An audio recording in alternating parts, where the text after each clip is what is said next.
Hi, I'm Rhea. And I'm Dwayne. And we are your hosts of the Travel Party of Five podcast, where we share how we travel as a family of five around the world. We will also share how we use points and miles to travel as affordably as possible and sometimes even completely free. So if you're wanting to travel more with your family, but you're not sure how, we'd love for you to listen in. So welcome to our podcast where we hope you learn a thing or two to get you closer to your next trip.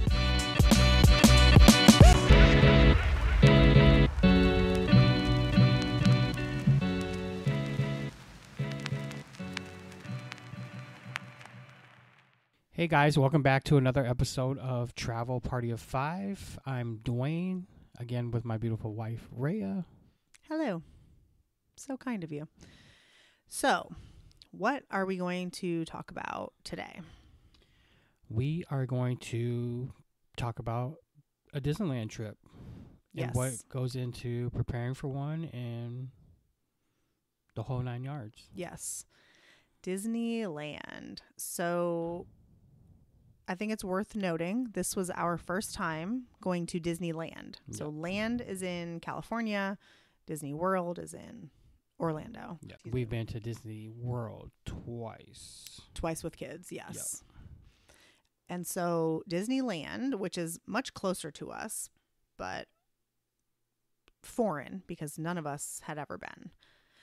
So I think when you plan a Disney trip, there's a lot of prep work that goes into the trip leading up to it, more so than a regular vacation. Wouldn't you agree with that? I would definitely agree. So I think obviously for any trip you need some type of transportation, so airfare, driving, whatever, and then you need a place to stay. And then when you factor in Disney, you also need park tickets and then also reservations to use those park tickets. Yep. And the park tickets are not cheap. Nope. So here is what we did to kind of travel hack this Disneyland trip and spend as little as possible out of pocket. Yeah. Well, let me just add, we also threw in a trip to Universal Studios. Yes, we did one day at Universal, and that was an incredibly expensive day. Expensive. We won't do that again for at least 5. Yeah, our kids years. Our kids are too little. Spoiler alert. They're just too little for that kind of park.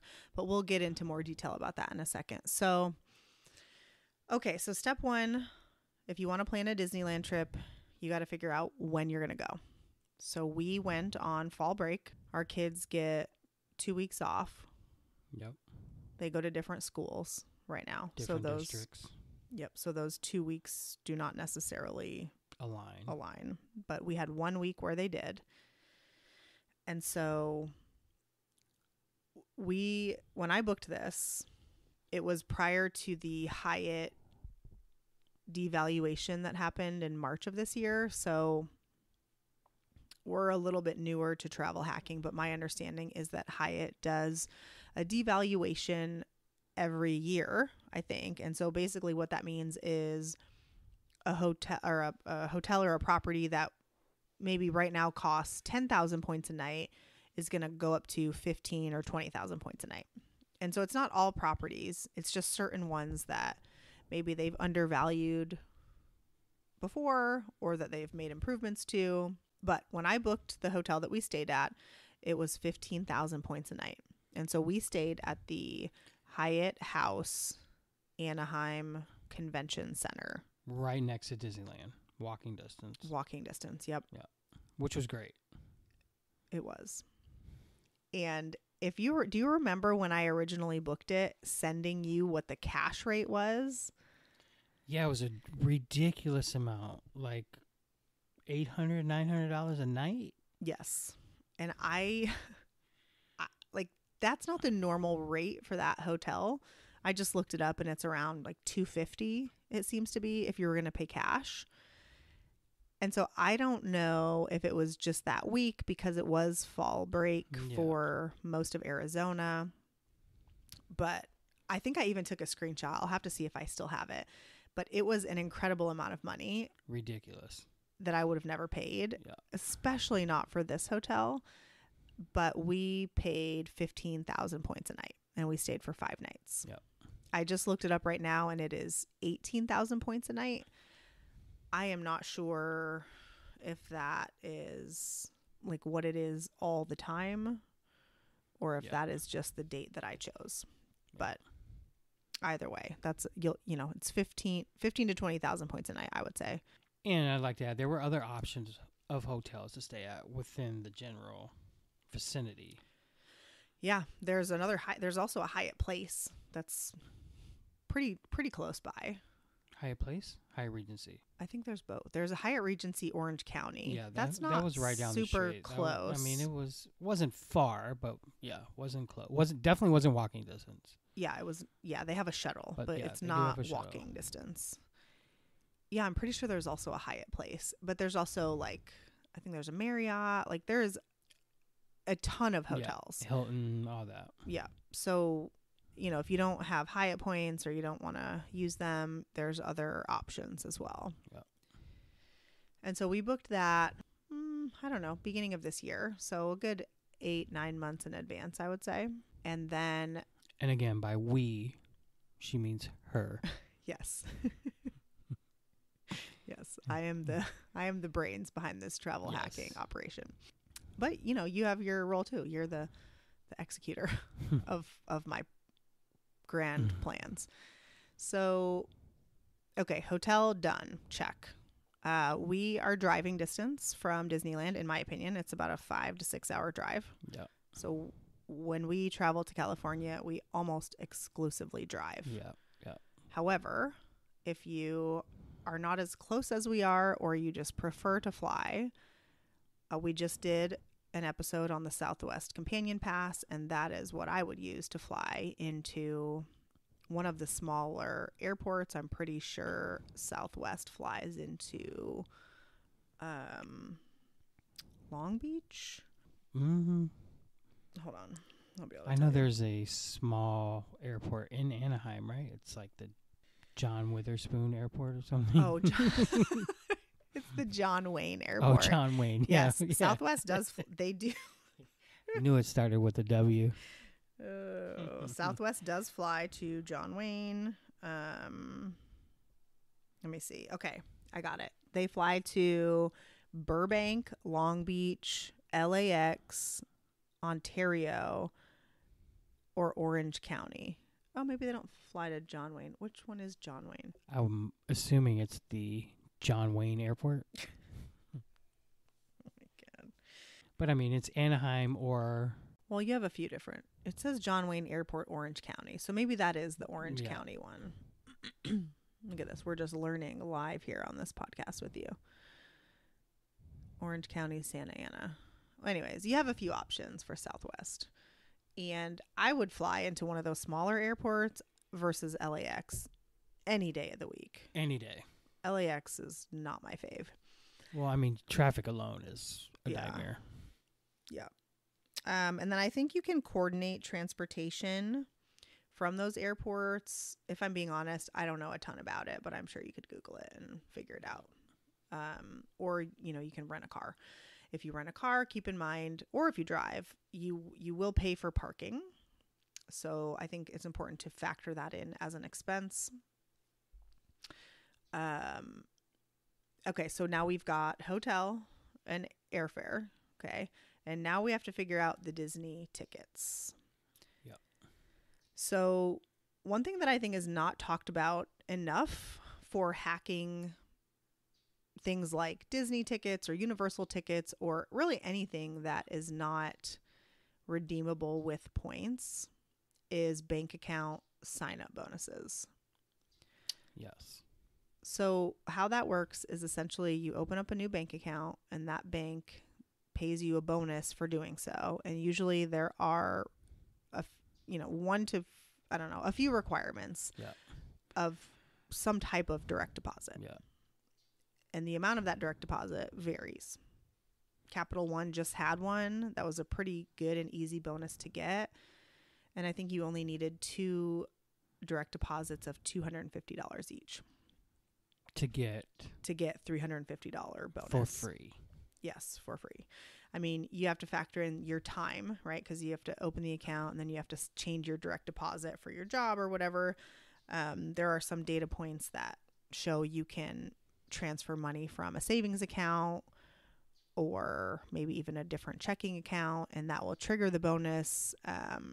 It basically just has to come through as an ACH deposit. I have no idea what that stands for, but the best list that I have found of bank account bonuses that are currently available is Doctor of Credit. So if you just Google Doctor of Credit bank bonuses, you are going to get an incredibly long list. Usually there are personal, business, and then regional offers. So we've never opened up a business checking account. Usually the direct deposit requirements for that are really high. But personal, we've done quite a few.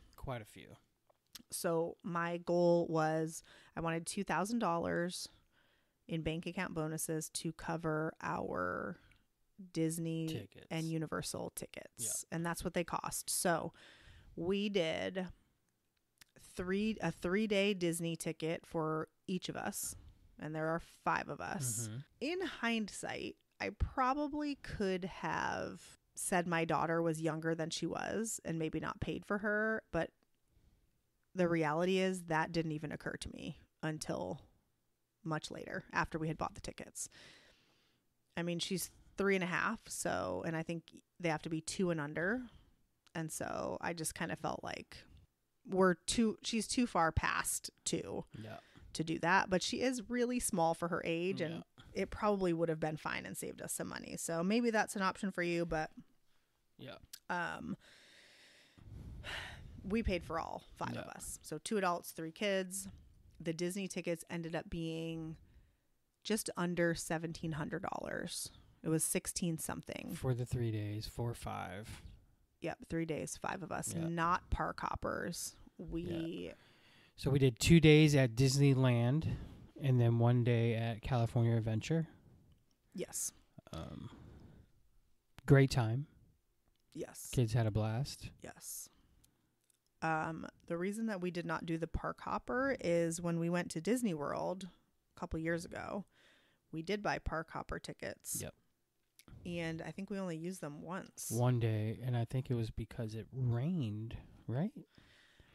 Or no? I don't think that was the day. It did rain on us 1 day at Animal Kingdom, and that was a freaking nightmare.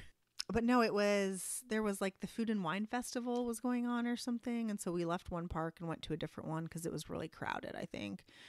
But park hopper tickets in general are very expensive. Really expensive.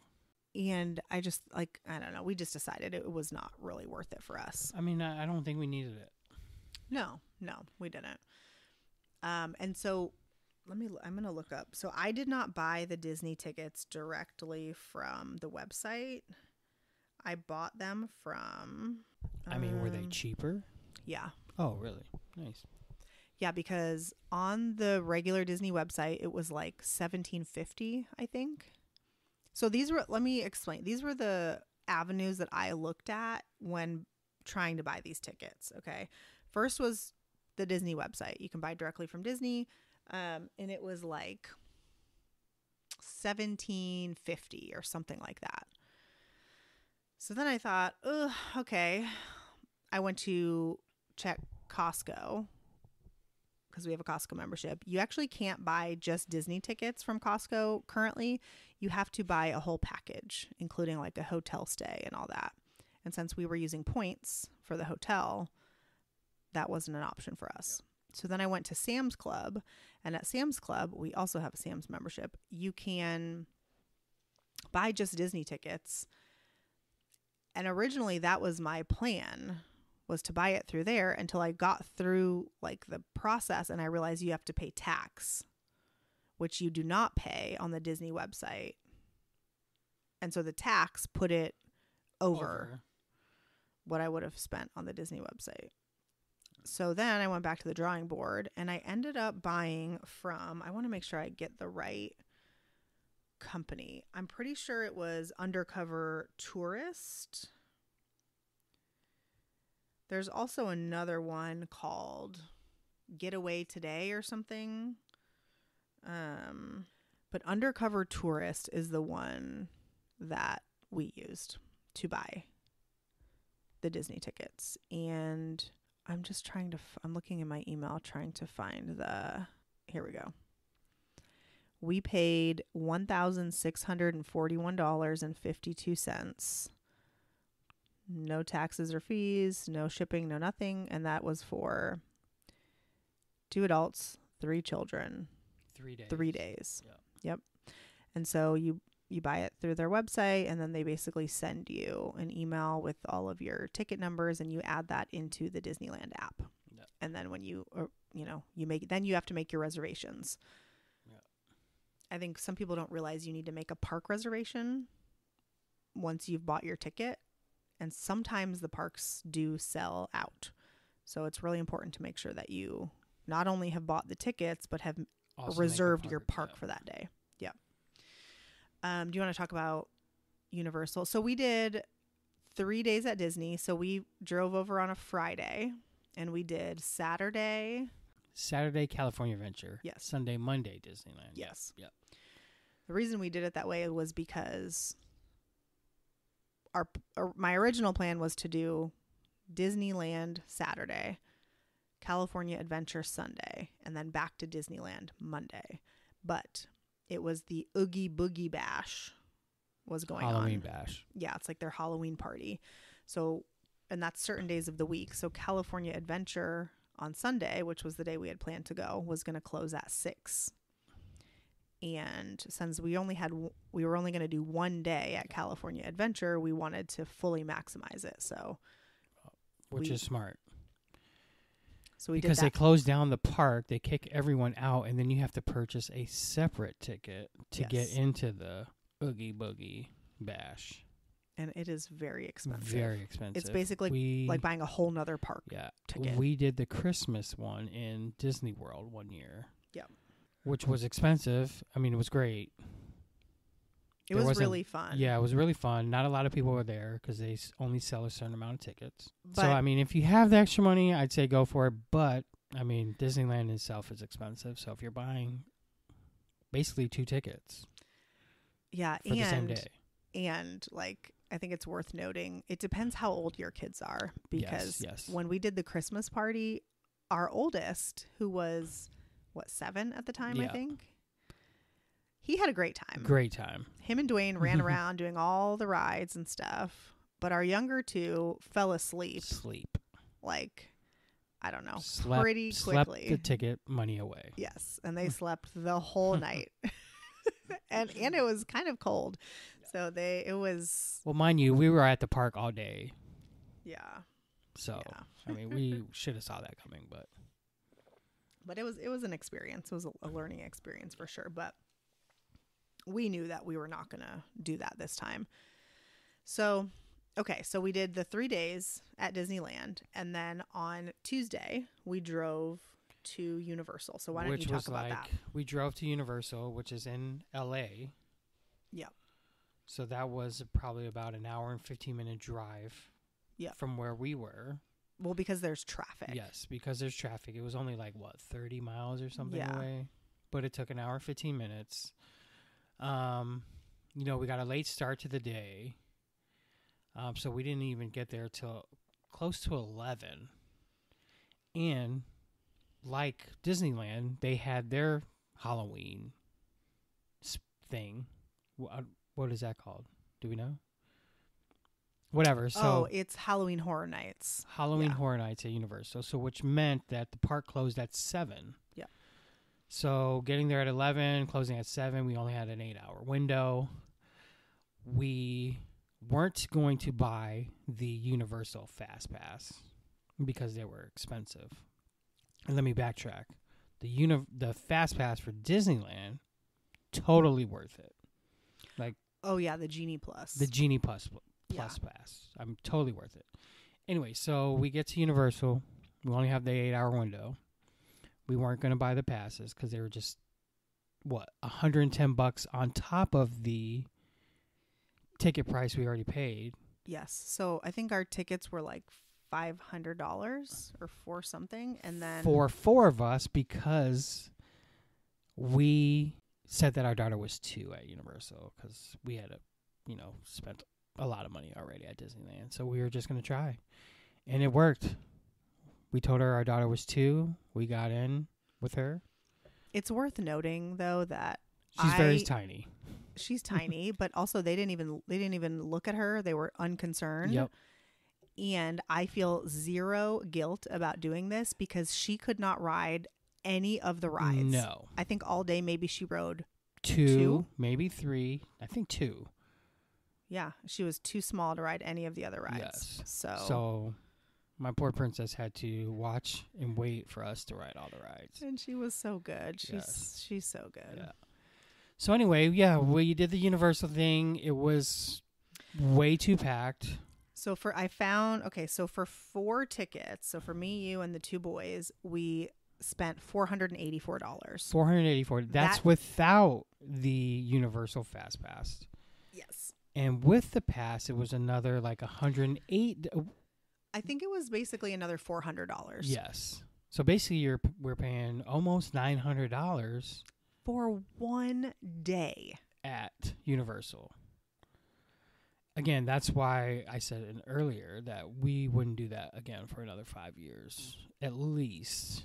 Yeah, our kids are just too little. Yeah. So for reference, our oldest is 9, our middle one is 6, and our daughter is 3. Yeah. And within the next 4 months, they will all be 10, 7, and 4.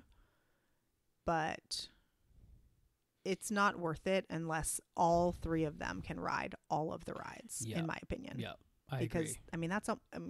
If you factor in food, we spent more than $1,000 that day. Yeah, yeah. Which is ridiculous. It's ridiculous.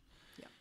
Yeah. And it was just way too packed to not have the Universal Pass. So we ended up buying it a couple hours after we got there, which meant the price went down a little bit. I think it was $89? I think so, yeah. So we saved like $20 waiting a couple hours. But if we didn't buy those passes, we probably only would have ridden 4 rides, because we did 2 rides without the pass, and those 2 rides alone took us 2 hours to get through, I think. Yeah, that was when we decided we have to do it, because now if the park didn't have the Halloween Horror Nights, the park would have been open, I'm assuming, a lot later. I think so, yeah. So then we probably would have rethought that. Yeah, so you'll have to figure out what's going on the day that you're planning to go. Because Disneyland didn't close till midnight one night. Yeah. Which is great. If you don't have kids, you can take advantage of that. Yeah. No, Yeah, our kids can't hang that long. I do think that the Universal Fast Pass, it was worth it, but at the same time, it was not worth it. Oh, well, wait, let's backtrack. So Disneyland has their Genie Plus. Yes, the Genie Plus, and they have their S together. Oh, yeah. They know how to do it. You ride a ride. What's it called? When the one parent has to wait? Rider swap. Oh, rider swap. That's what it is. The rider swap, they have it down. One parent goes with the kids. The other parent just waits right there. Whoever rides it first gets off, and then the next parent gets right on. Universal was not that way. No. Universal was a hassle. It was a pain in the butt to do the rider swap, which we had to do for every single ride because, again, our daughter was too small to go on any of the rides. Yep. Also, when you buy the Fast Pass, Mario Land, which is the newest thing that everyone wants to go to, was not included. So we still had to wait in an hour line for Mario. Yeah. The wait time for that got up to 100 minutes at one point. Yeah, fortunately it wasn't that long for us, but so we waited an hour, and then we had to do a rider swap because our daughter was too small. So when we went back, when I went back, so Dwayne went on it with the boys, and then you're allowed to bring the other adult plus one other person. So one of our boys got to go twice. When we went back in line, we still had to wait like almost 25 minutes? I mean, at least.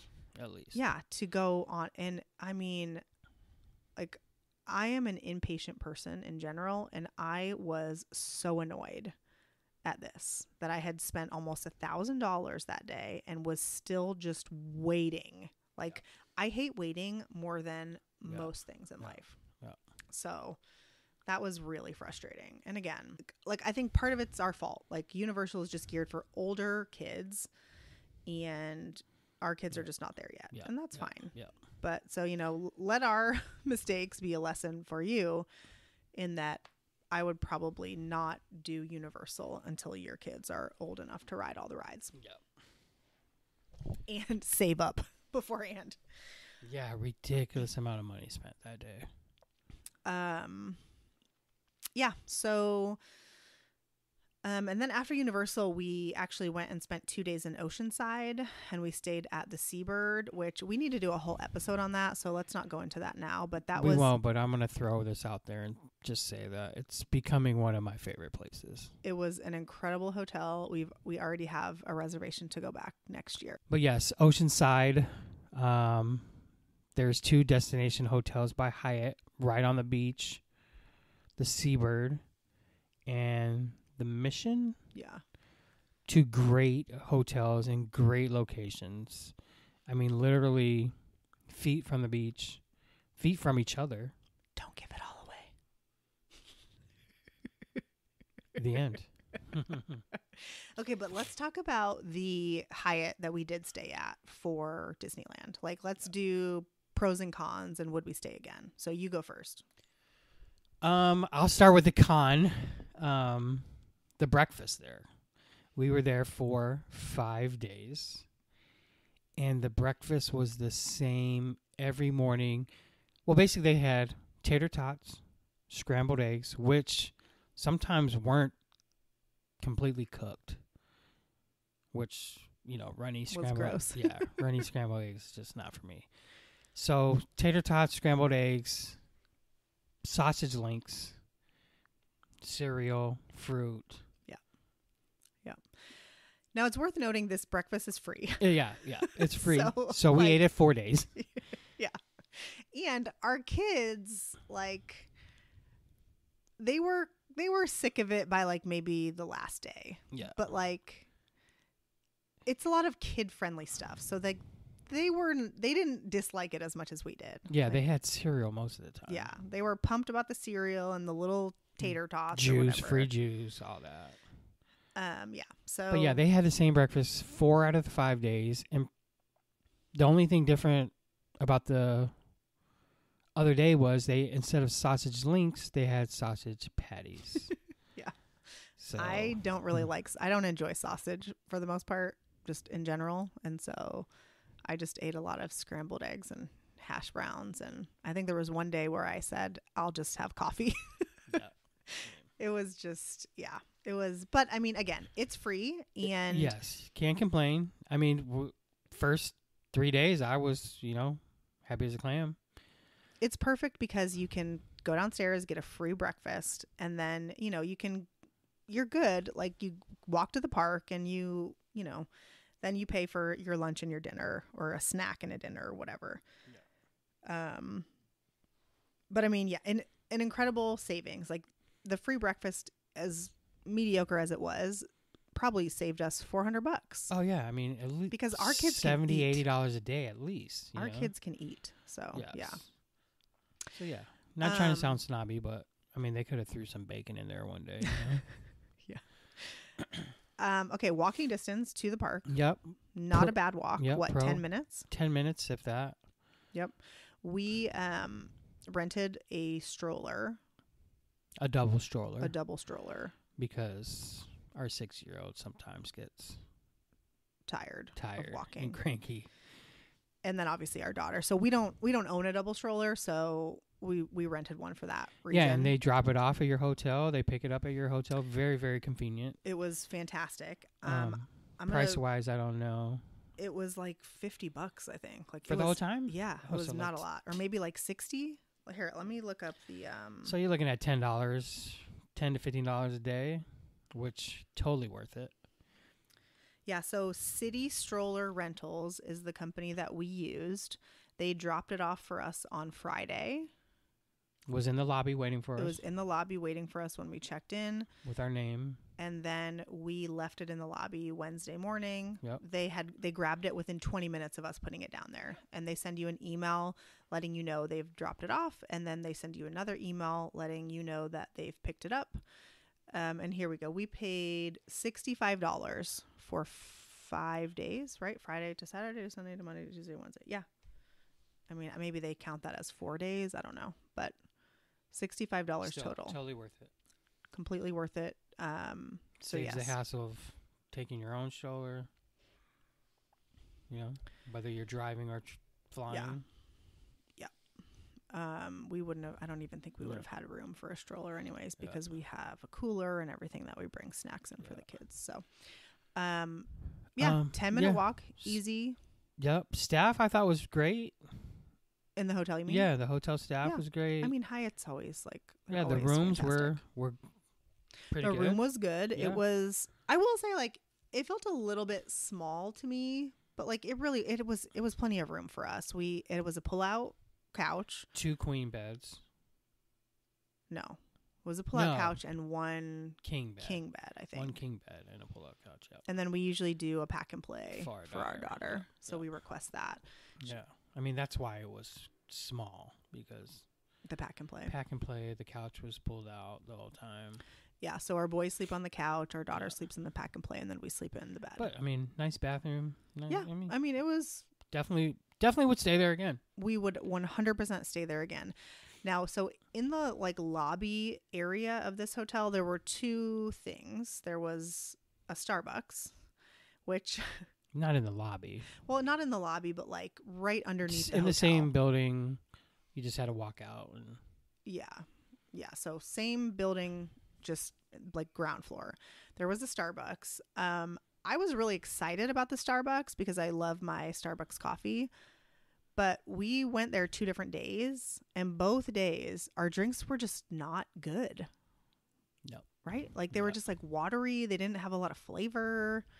And like, I mean, I get Starbucks pretty often, like at least once a week, probably, from various Starbucks. And they're usually pretty close. Yeah. Like, yeah. Like, you know what to expect. Yeah. This one was not great. So that by the 3rd day, we were like, we're not even going to bother getting this and spending money. We're just going to get coffee in the park, which is what we did. Yeah. But there is a Blaze Pizza also, I guess not in the lobby, but same building, bottom floor of this hotel. Yeah, right outside. And that was our saving grace the day that we went to Universal. Because we got back and it was like 9:00 at night. They were open till like 11, I believe. I think even midnight. They were open till midnight. Yeah. We were kind of iffy about it because the reviews were not great. Not great. But we had a great experience. We didn't wait at all. There was no line. Our kids were cranky and tired, and it had been a very long day, and we just needed some quick dinner. And so we got a few different pizzas. Yep. I mean, they came through for us. It was really, really nice to have that. Yep. And especially to know that they're open late, so that if you are leaving the park late and you need a quick dinner, like, I mean, our kids thought it was fantastic. Yeah. So. Oh, you know what? We didn't talk about the character dinner that we had. Oh, yeah. Yep. That was at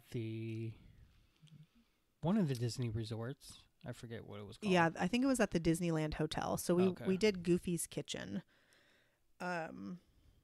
Which, again, these are not cheap either. But I say worth it.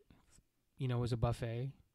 Mm-hmm. Characters came out. Chip and Dale, Goofy, Minnie Mouse.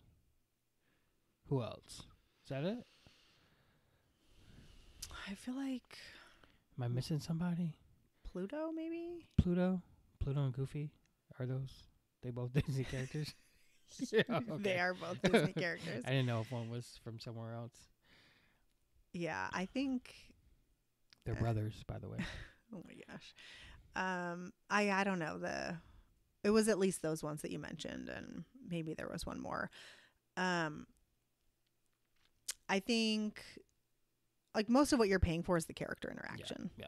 But our kids love a buffet. Like they love a good buffet where they can get whatever they want. Yeah. I mean, at one point our oldest son was walking back from maybe his third or fourth trip up to the food with a giant plate of chips and salsa. And he just looked at me and said, "Hola." I think it's worth noting that our children do not speak Spanish. So it was pretty funny. And then, of course, he took 2 bites and was like, "Oh, this is too spicy." Too spicy.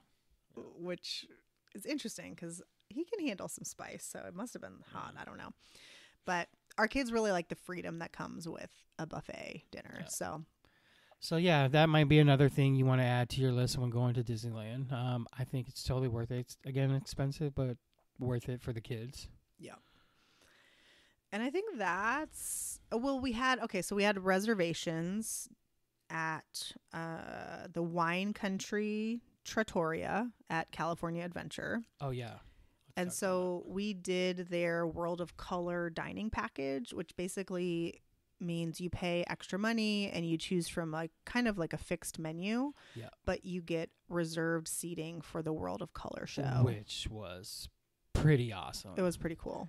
Yeah. So what it was just a bunch of lasers shot upon water, which they shoot up from the like lake, if you will, that they have there.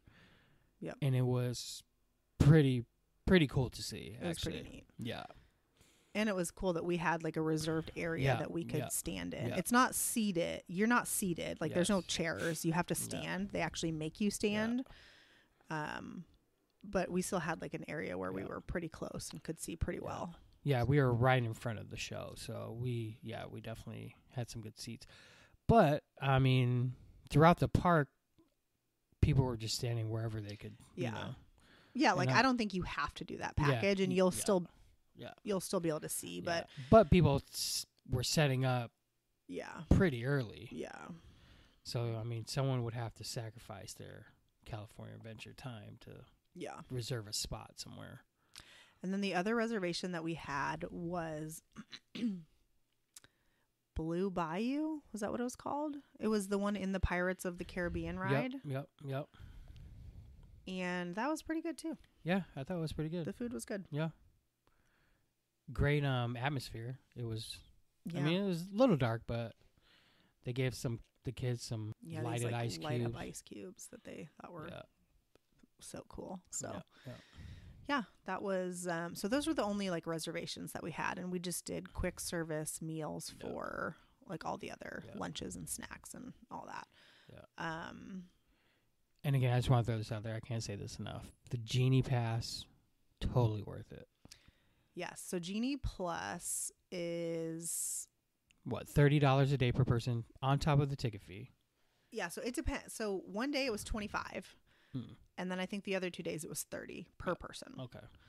But like, still totally. If you contrast that to Universal, so let's say even if it's $30 a person and there's 5 of us, it's $150 for the day, and then you get basically you can reserve what's called a lightning lane for the rides. Yeah.